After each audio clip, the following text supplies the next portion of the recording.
Assalamu alaikum dear students, my name is Asad Khan and you are watching my YouTube channel Physics Time। और आज हम पढ़ रहे हैं रिजोल्यूशन ऑफ वेक्टर्स। इससे पिछले लेक्चर में हमने एडिशन ऑफ वेक्टर्स और सब्ट्रैक्शन ऑफ वेक्टर्स को पढ़ा है। तो ये जो रिजोल्यूशन ऑफ वेक्टर्स है ये हमारे पास असल में अपोजिट प्रोसेस है किस चीज़ का?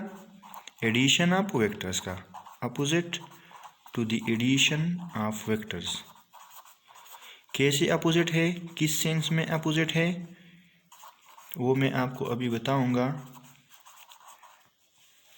जैसा कि एडिशन में हम ऐसा करते हैं कि दो वेक्टर्स को ऐड करके एक रिजल्टेंट उसका लेते हैं। यह अगर हमारे पास ये होता है एक वेक्टर ए और दूसरा वेक्टर हमारे पास होता है वेक्टर बी।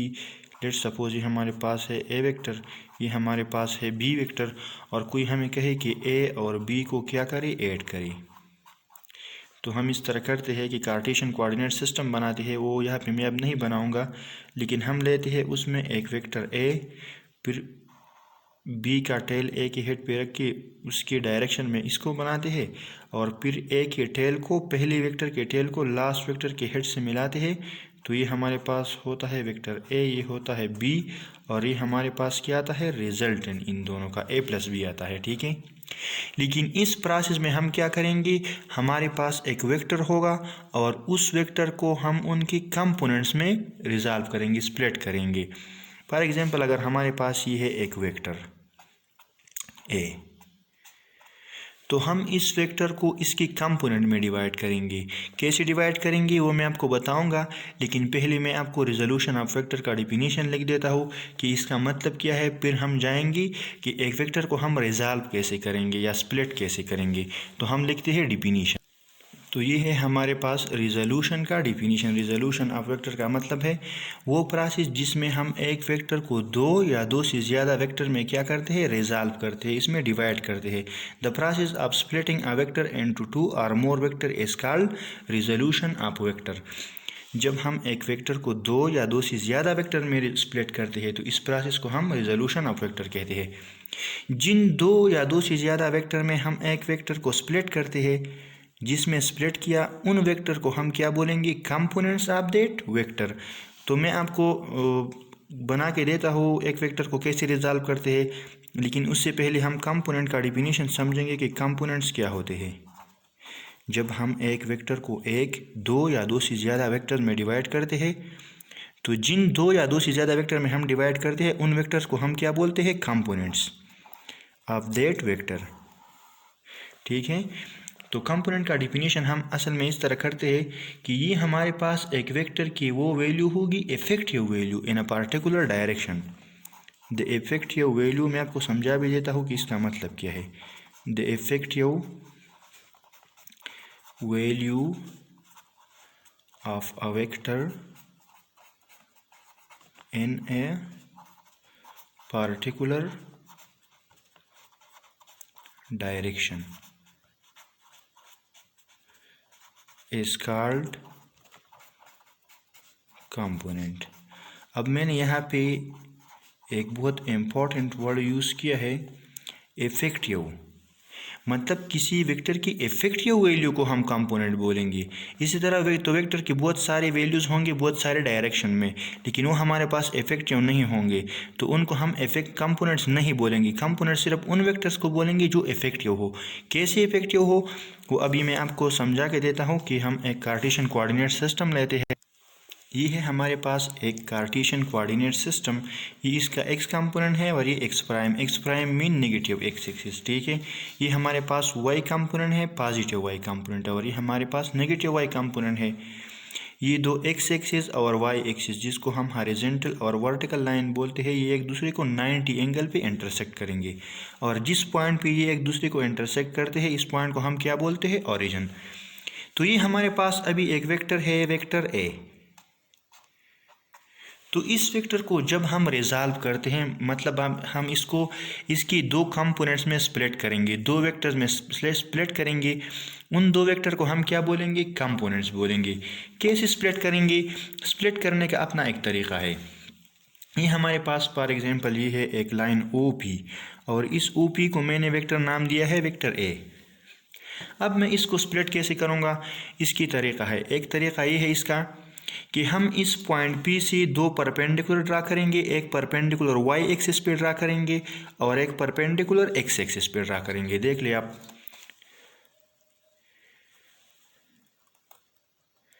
मैं इस ब्लैक मार्कर से जो वेक्टर मैंने ड्रा किया, ये परपेंडिकुलर मैंने ड्रा किया इस पॉइंट से पॉइंट x एक्सिस पे, और x एक्सिस पे इसको मैं नाम देता हूँ Q। ठीक है, इस पॉइंट को, इस पॉइंट ऑफ इंटरसेक्शन को मैंने नाम दिया Q का। अब इस पॉइंट P से मैं एक परपेंडिकुलर ड्रा करूँगा y एक्सिस पे। देखो, ठीक है, इसको मैं नाम दूंगा S का। एक परपेंडिकुलर जब हम किसी वेक्टर को स्प्लिट करते हैं तो यही तरीका है। कैसे करेंगे? इस वेक्टर के हेड से एक परपेंडिकुलर x एक्सिस पे ड्रा करेंगे, एक परपेंडिकुलर y एक्सिस पे ड्रा करेंगे। अब जो मैंने ये पॉइंट ऑफ इंटरसेक्शन दो पॉइंट ली है, एक हमारे पास Q है, दूसरा हमारे पास क्या है, S है। तो हम इस S और Q को ओरिजिन के साथ क्या करेंगे, मिलाएंगे। मैं थोड़ा इधर मिला देता हूँ ताकि आपको नज़र आ जाए, बिल्कुल ऊपर नहीं मिलाता मैं। ये हमारे पास वेक्टर आ गया ये वाला OS, और एक हमारे पास आ गया OQ। ठीक है, ओरिजिन को इन पॉइंट के साथ मिला दिया। तो OQ हमारे पास इस वेक्टर का कौन सा कंपोनेंट है, x कंपोनेंट। देख ली, ये इस वेक्टर का x कंपोनेंट बन गया। यहाँ पे मैंने परपेंडिकुलर ड्रा किया, इस पॉइंट को ओरिजिन के साथ मिलाया, ये हमारे पास पॉइंट हो गया AX, मतलब इस A का x कंपोनेंट है ये, क्योंकि x एक्सिस पे है। ये O से S तक जो मैंने लाइन ड्रा किया है, ये इस वेक्टर का y कंपोनेंट है, तो इसको मैं लेता हूँ AY। ठीक है, तो ये हमारे पास अभी इस वेक्टर के x और y कंपोनेंट्स बन गए, और इन x और y कंपोनेंट को हम क्या बोलते हैं, ये x और y वेक्टर में जो हमने ये वेक्टर को स्प्लिट किया, इस ax और ay को हम क्या बोलते हैं, कंपोनेंट्स बोलते हैं। ठीक है, ये ax और ay इस एक वेक्टर a के कंपोनेंट्स है। अब हम कहते हैं कि अगर ये x कंपोनेंट और y कंपोनेंट एक दूसरे को परपेंडिकुलर हो, जैसा कि ये है, एक दूसरे के साथ 90 डिग्री एंगल पे है, जब वेक्टर के किसी वेक्टर के कंपोनेंट्स आपस में परपेंडिकुलर होते हैं तो इसको फिर हम क्या बोलते हैं, रेक्टेंगुलर कंपोनेंट्स। तो इसको मैं यहाँ पे लिख देता हूँ, if the component of a vector are perpendicular, ये परपेंडिकुलर का साइन है, perpendicular to each other, they are called rectangular components। इसको हम क्या बोलेंगे, रेक्टेंगुलर कंपोनेंट्स बोलेंगे। फिर अगर परपेंडिकुलर ना हो तो ठीक है, कंपोनेंट्स तो है लेकिन फिर रेक्टेंगुलर नहीं होंगे। अब हमने पिछले लेक्चर्स में एक टॉपिक पढ़ा था, अगर आपको याद हो वेक्टर्स में, कि वेक्टर्स को हम पैरेलली शिफ्ट कर सकते हैं, parallel shifts of vector are allowed. तो इस वेक्टर को जब मैं पैरेलल यहाँ से शिफ्ट करूँगा, ये हमारे पास इस डायरेक्शन में है, जब मैं इसको यहाँ पे शिफ्ट करूँगा तो अगर आप देख ली तो क्या इस वेक्टर को मैं AY कह सकता हूँ, बिल्कुल कह सकता हूँ कि ये और ये वेक्टर बिल्कुल क्या है, मैग्नीट्यूड में भी इक्वल है, डायरेक्शन में भी इक्वल है, और पैरेलल शिफ्ट वेक्टर का अलाउड भी है। तो इस जगह को मैं क्या कहता हूँ, AY। ठीक है, इसको भी मैं AY कह सकता हूँ। और अगर आप देख लीजिए हमारे पास AX है, इसी तरह है, अगर मैं इसको इस तरह पैरेलल शिफ्ट करूँ यहाँ पे, तो आप देख ली ये वाला वेक्टर और ये वाला वेक्टर पैरेलल शिफ्ट अलाउड भी है, और मैग्नीट्यूड और डायरेक्शन भी सेम है, तो इसको भी मैं AX कह सकता हूँ। ठीक है, अब हमारे पास ये AY और AX इस वेक्टर A की क्या है, कंपोनेंट्स है। अगर मैं इसको इस तरह बना दूँ, मैं हाथ से बना लेता हूँ, ये हमारे पास AX है और ये हमारे पास AY है। देख ली, तो क्या इन दोनों का रिजल्टेंट हमारे पास वेक्टर A आएगा कि नहीं आएगा।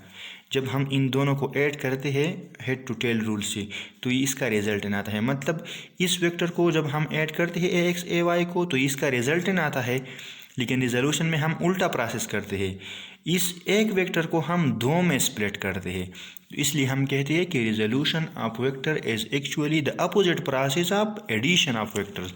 तो ये, तो वेक्टर A को मैं इस तरह लिख सकता हूँ, A vector is equal to A X plus A Y, मतलब ए एक्स और ए वाई को जब मैं ऐड करता हूँ तो इससे हमारे पास वेक्टर आता है ए। या अगर इन्वर्स में कहूँ, ए वेक्टर को हमने दो वेक्टर ए एक्स और ए वाई जो इसके कंपोनेंट्स है इसमें किया रिजॉल्व किया, स्प्लिट किया, और ये दोनों कंपोनेंट एक दूसरे को परपेंडिकुलर है तो इसको हम रेक्टेंगुलर कंपोनेंट्स भी कह सकते हैं। लेकिन आपको ये भी पता होगा, पिछले लेक्चर में हमने पढ़ा है एक्स कंपोनेंट या एक्स एक्सिस के साथ हम जो यूनिट वेक्टर लगाते हैं वो होता है आई कैप, और y के साथ हम जो यूनिट वेक्टर लगाते हैं वो होता है j कैप। तो इस वेक्टर को मैं इस तरह भी लिख सकता हूँ, इसको a हमारे पास बन जाता है A X I component plus A Y J unit vector. मतलब हमारे पास इस a के दो कंपोनेंट्स है, एक है ए एक्स जो i जिसका यूनिट वेक्टर i है, मतलब डायरेक्शन x एक्सिस में है, और दूसरा है ए वाई जिसका डायरेक्शन हमारे पास क्या है, परपेंडिकुलर है, वाई एक्सिस में है। और चूंकि हमारे पास वेक्टर्स है तो इसलिए यूनिट वेक्टर्स डायरेक्शन के लिए हम यूज़ करते हैं। इसका लगाना बहुत ज़्यादा ज़रूरी है क्योंकि ए एक्स तो मैग्नीट्यूड है, ए वाई भी मैग्नीट्यूड है, लेकिन ए एक्स और ए वाई का डायरेक्शन तो होना चाहिए क्योंकि वेक्टर क्वांटिटी है। तो इसलिए डायरेक्शन के लिए हम क्या लगाते हैं, फिर ये दो unit vectors I cap and J cap, I cap x axis के लिए और जे कैप वाई एक्सिस के लिए। ये जो हमारे पास इक्वेशन अब आ गया, A is equal to A X I plus A Y J. अब हम जब ये तो हमारे पास कंपोनेंट है, एक कंपोनेंट है ए एक्स और दूसरा कंपोनेंट है ए वाई। जब हम इन दोनों कंपोनेंट्स को वेक्टर कंसिडर करते हैं, दोनों को वेक्टर रिप्रेजेंट करते हैं, तो फिर हमें इसका मैग्नीट्यूड भी फाइंड करना पड़ेगा और इसका डायरेक्शन भी फाइंड करना पड़ेगा। ठीक है, तो उसके लिए हम फिर लेंगे ट्रिग्नोमेट्रिक रेशो। लेकिन पहले मैं बनाता हूँ ये जो हमारे पास आ गया है ये वाला ट्राइंगल, देख ले आप, ये ट्राइंगल हमारे पास आ गया था। मैं इस ट्राइंगल को अलग बनाता हूँ, ये हमारे पास ओरिजिन है, ये ओरिजिन से ओ पी क्यू ये वाला ट्राइंगल में बनाता हूँ, ओ पी क्यू वाला मैं अलग से बना देता हूँ। इससे फिर हम ट्रिग्नोमेट्रिक रेशोस भी फाइंड करेंगे और ए एक्स और ए वाई का मैग्नीट्यूड भी फाइंड करेंगे। तो मैं इस तरह बना देता हूँ इस ट्राइंगल को। हमारे पास है ट्राइंगल इसी तरह, मैं साइड में बना देता हूँ, नज़र आ रहा है यहाँ तक? हाँ ठीक है, बड़ा बना देता हूँ ताकि फिर कोई मसला ना हो आपको। हमारे पास इसी तरह है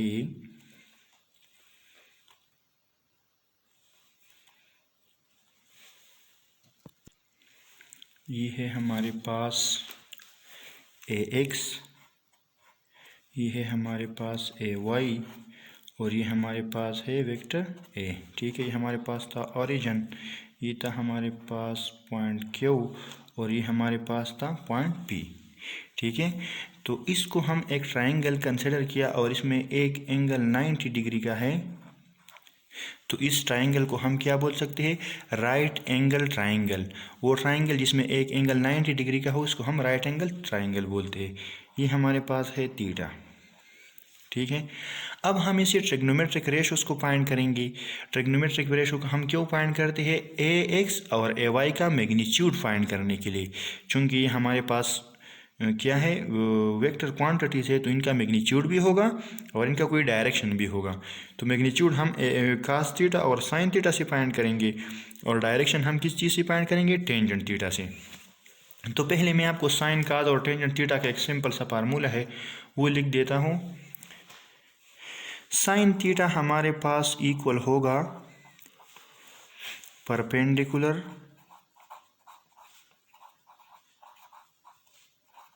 डिवाइडेड बाई बेस का।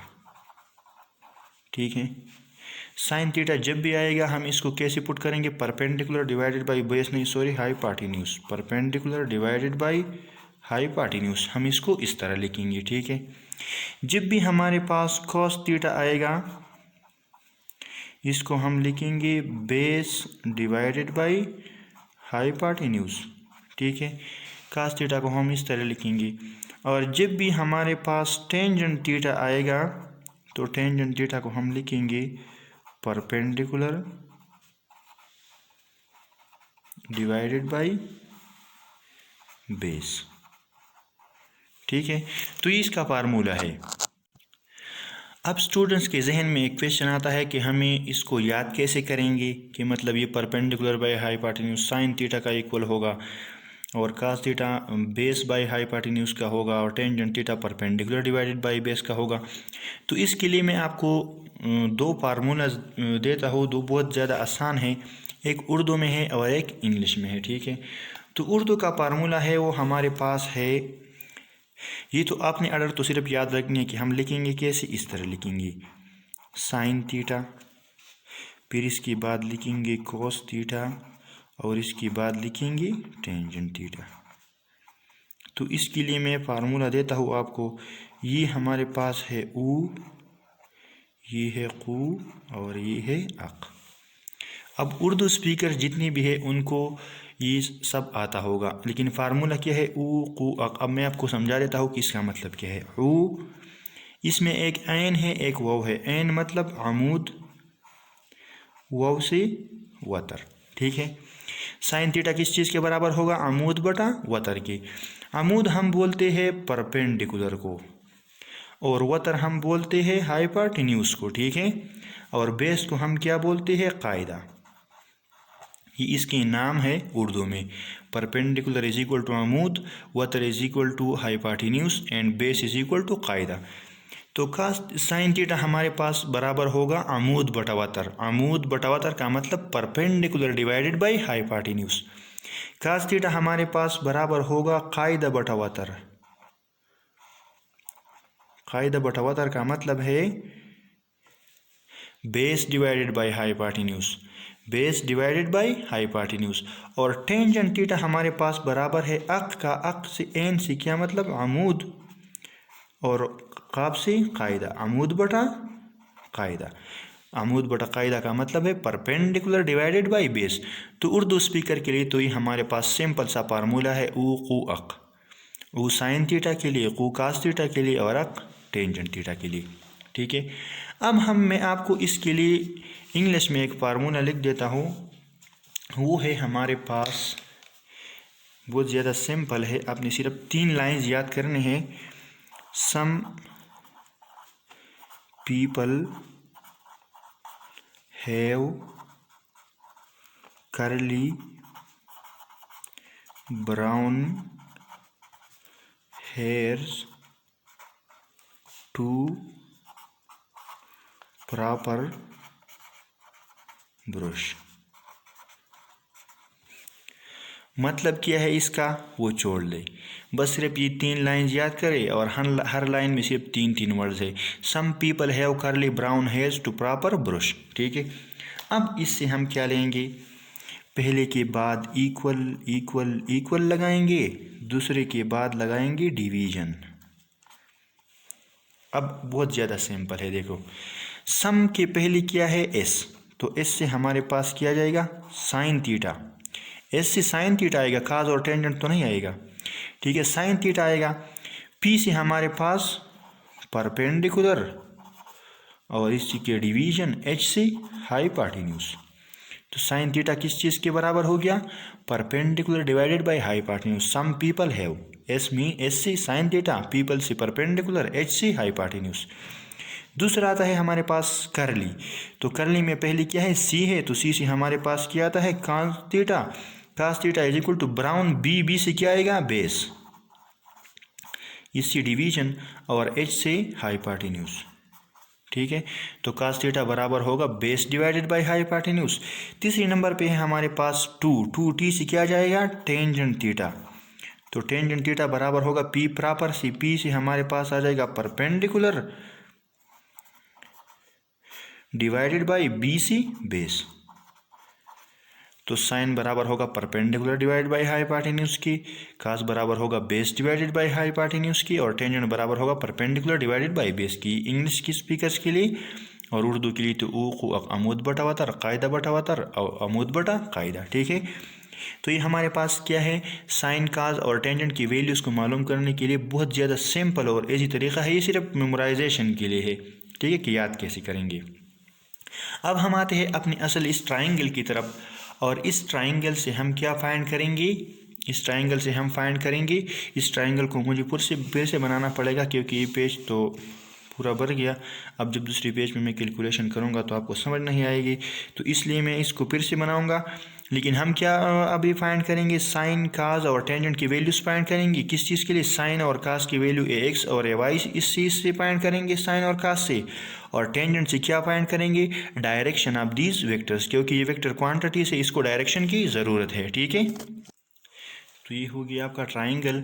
ये हमारे पास है एक्स, ए वाई और ये हमारे पास क्या है? ए है। लेकिन ये सारे वेक्टर्स है तो इसके ऊपर एरो का निशान ज़रूर बनाएंगे। ठीक है, अब पहले हम आते हैं साइन थीटा की तरफ। और अभी हमें ये 100% तो क्लियर होगा कि साइन चीज़ के बराबर होता है बेस डिवाइडेड बाई, बेस नहीं, परपेंडिकुलर डिवाइडेड बाई हाइपोटेन्यूज की। साइन पीपल है वो परपेंडिकुलर डिवाइडेड बाई हाइपोटेन्यूज, तो ये हमारे पास बन गया परपेंडिकुलर डिवाइडेड बाई हाइपोटेन्यूज। तो इसमें आप देख लीजिए, इसमें परपेंडिकुलर कौन सा है? ए वाई। ए वाई हमारे पास क्या है? परपेंडिकुलर है। ठीक है, तो मैं परपेंडिकुलर की जगह लिखता हूँ ए वाई और हाइपोटेन्यूज हमारे पास क्या है? ए। तो साइन थीटा हमारे पास बन जाएगा ए वाई डिवाइडेड बाई, इसके ऊपर एरोस का निशान लगाएंगे क्योंकि हमारे पास क्या है? वेक्टर क्वांटिटीज है ए। अब जब हम ए वाई को फाइंड करेंगे तो ये यहाँ पे डिवीजन में है, जब ये इस साइड पे जाएगा तो किस चीज़ में होगा? फिर मल्टीप्लिकेशन में। तो ये हमारे पास बन जाएगा कि A Y is equal to A sine theta. ठीक है, ये हमारे पास इसकी वैल्यू आ गई साइन थीटा की, ए वाई की। अब हम जब ए एक्स फाइंड करेंगे तो किससे फाइंड करेंगे? कॉस थीटा से फाइंड करेंगे। और कॉस थीटा हमारे पास किस चीज़ के बराबर होता है? Base divided by hypotenuse. Base इसमें कौन सा है? ए एक्स है और हाइपोटेन्यूज क्या है? ए। तो कॉस थीटा हमारे पास बन गया ए एक्स डिवाइडेड बाई ए। और जब ए एक्स को फाइंड करेंगे तो ए यहाँ पे डिवीजन में है, जब इस साइड पे जाएगा तो मल्टीप्लिकेशन में हो जाएगा। तो ए एक्स हमारे पास होगा ए कॉस थीटा की। ठीक है, ये हमारे पास ए एक्स की वैल्यू आ गई और ये वाली हमारे पास क्या है? ए वाई की वैल्यू है। अब हम इस ए एक्स और ए वाई की वैल्यू इस इक्वेशन में पुट करेंगे, जो हमारे पास इक्वेशन नंबर 1 था। ए एक्स और ए वाई की वैल्यूज़ यहाँ पे पुट करेंगे। तो हमारे पास इक्वेशन नंबर ए की वैल्यू है कि A X I plus A Y J. ठीक है, तो हम इसको इस तरह लिखते हैं, A is equal to, A X की वैल्यू हमारे पास क्या है? A cos theta.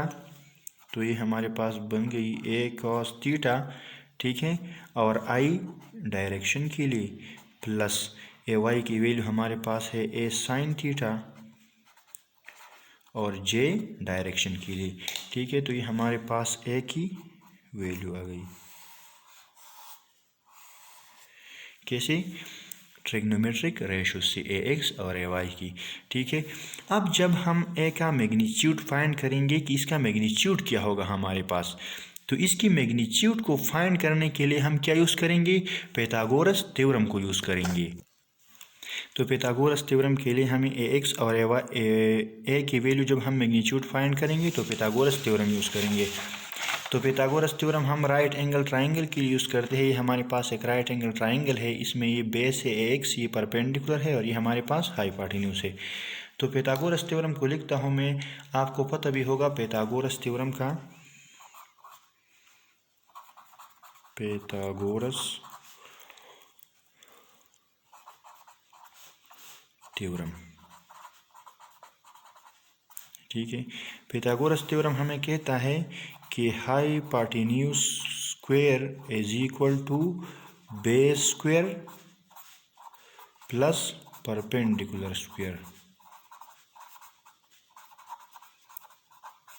ये हमारे पास क्या है?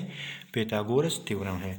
तो हाइपोटेन्यूज इस ट्राइंगल में हमारे पास क्या है? ए है। तो मैं यहाँ पे लिखता हूँ A square is equal to base हमारे पास है ए एक्स, तो मैं लिखता हूँ ए एक्स स्क्वायर, और परपेंडिकुलर हमारे पास है ए वाई, तो मैं लिखता हूँ ए वाई का स्क्वायर। लेकिन अगर आप यहाँ पे देख ली, मुझे हाइपोटेन्यूज का स्क्वायर तो नहीं चाहिए, मुझे इसका मैग्नीट्यूड चाहिए, मतलब ए चाहिए मुझे। तो यहाँ पे ए स्क्वायर है, तो मैं क्या करूँगा? दोनों साइड का स्क्वायर रूट लूँगा। ठीक है, ये इस साइड का भी स्क्वायर रूट ले लिया मैंने और इस साइड का, तो ये स्क्वायर रूट और 2 कट जाएंगे। और आई होप आपको पता होगा कि क्यों कटते हैं ये हमारे पास, क्योंकि इसकी वैल्यू हमारे पास है 1/2। तो 1/2 और 2 आपस में कट जाते हैं, ठीक है। तो इस साइड पे हमारे पास रह गया a और इस साइड पे रह गया ax² plus ay² under the root. तो ये हमारे पास क्या है, a का मैग्नीट्यूड है। और मैग्नीट्यूड को हम किससे रिप्रेजेंट करते हैं, इस लाइन को क्या बोलते हैं, मॉडुलस। तो a मॉडुलस a का मैग्नीट्यूड ये हमारे पास आ गया। तो जब भी हम a का मैग्नीट्यूड फाइंड करेंगे तो बेस और परपेंडिकुलर जो होंगे वेक्टर्स या इसकी कंपोनेंट्स उसका स्क्वायर लेंगे और इसको अंडर द रूट के नीचे लिखेंगे। तो ये हमारे पास क्या होगा, a का मैग्नीट्यूड होगा। अब अगर हमारे पास ax और ay मतलब इसकी जो कंपोनेंट्स है, ये x कंपोनेंट और y कंपोनेंट, इसकी वैल्यूज अगर हमारे पास नोन हो तो हम a का मैग्नीट्यूड फाइंड कर सकते हैं। अब हम आते हैं डायरेक्शन की तरफ कि इस a का मैग्नीट्यूड तो हमने फाइंड कर दिया, लेकिन चूंकि ये वेक्टर क्वांटिटी है इसका डायरेक्शन भी होगा। तो डायरेक्शन के लिए हम कौन सा ट्रिग्नोमेट्रिक रेशियो यूज़ करेंगे, फॉर डायरेक्शन के लिए हम यूज़ करेंगे टेंजेंट थीटा। और टेंजेंट थीटा को हमें पता है कि हमारे पास बराबर होता है, अगर हम उर्दू में लिखते हैं आग के, इसका मतलब है आमूद बटा कायदा। और इंग्लिश में जब हम लिखते हैं tangent theta two proper brush perpendicular divided by base, तो इसी इक्वेशन में हमारे पास परपेंडिकुलर क्या है, ay है और बेस क्या है, ax है। तो मैं लिखता हूँ कि tangent theta is equal to ay divided by ax, ठीक है। लेकिन हमें तो टेंजेंट थीटा नहीं चाहिए, हमें तो सिर्फ थीटा चाहिए, कि मतलब इसका डायरेक्शन a का मैग्नीट्यूड तो हमने फाइंड कर दिया इस इक्वेशन से। अब हम आते हैं इसके डायरेक्शन की तरफ। तो डायरेक्शन जब हम फाइंड करते हैं तो ये टेंजेंट जब इस साइड पे आ जाएगा तो इसका क्या बनेगा, टेंजेंट इनवर्स और ay डिवाइडेड बाई ax। और जब हमें ay और ax की वैल्यूज मालूम हो, नोन हो, तो हम क्या कर सकते हैं, इसका डायरेक्शन फाइंड आउट कर सकते हैं, ठीक है। अगर आपके जहन में ये क्वेश्चन है कि टेंजेंट इस साइड पे यहाँ पे, तो हम जो क्वांटिटी मल्टीप्लिकेशन में होती है यहाँ पे आती है तो डिवीजन में बन जाती है। तो ये क्यों ऐसा हो गया, तो मैं आपको बता दूँ इस तरह है कि tangent theta is equal to ay divided by ax। ये जो हमारे पास ये ट्रिग्नोमेट्रिक रेशियोज होते हैं, साइन, काज और टेंजेंट, हम इसको इस तरह नहीं कर सकते बाकी नंबर्स, ये पेवर नंबर्स की तरह कि इस तरह पे मल्टीप्लिकेशन में है, जब इस साइड पे आ जाएगी तो डिवीजन में होगी, नहीं। इसको जब हम ख़त्म करना चाहते हैं इस साइड से, तो इस साइड पे हम इसका क्या लेते हैं, एक इन्वर्स लेते हैं। इस साइड पे हमने इन्वर्स ले लिया तो इस साइड पे भी हमें एक इन्वर्स लेना पड़ेगा। ये टेंजेंट और इन्वर्स कट जाएंगे आपस में, तो थीटा हमारे पास बन जाता है tangent inverse ay divided by ax, ठीक है। तो ये इसका डायरेक्शन है और आई होप आपको क्लियर होगा। अगर कोई क्वेश्चन है फिर भी तो आप नीचे कमेंट बॉक्स में लिख सकते हैं। Thank you for watching my YouTube channel.